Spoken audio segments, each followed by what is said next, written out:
የዚህችን ቲማቲም ጣዕም የምታውቁ ካላችሁ የዚህን ፓስታ ጣዕም መገመት አይከብዳችሁ። አሁን ቆንጆ የቲማቲም ወቅት ስለሆነ ይህን ፓስታ በየቤታችሁ ሞክሩ። ለጾሙም ቆንጆ አማራጭ ይሆናችኋል። አስቀድማችሁ ድስት ላይ ውሃ ትጥዱና ጨው አርጋችሁ ከፈላ በኋላ ፓስታ ትጨምሩና ማሸጊያው በሚያዘው መሰረት ትቀቅላላችሁ። ፓስታው እስኪቀቀል ድረስ ፈጣኑን ስልስ እናዘጋጃለን።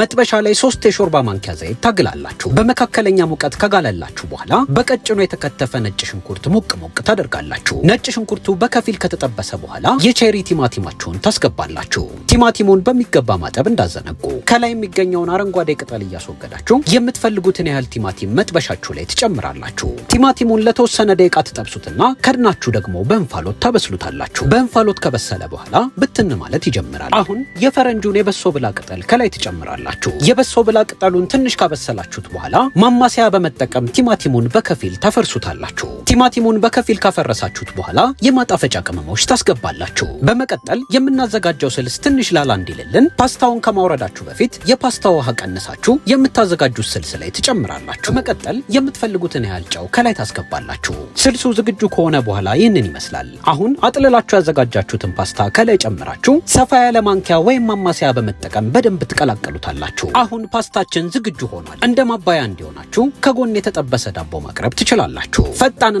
ቀላል ፓስታ በዚህ መልኩ አዘጋጅታችሁ በየቤታችሁ መመገብ ትችላላችሁ። እንደምትወዱትም ተስፋ እናደርጋለን። እናመሰግናለን።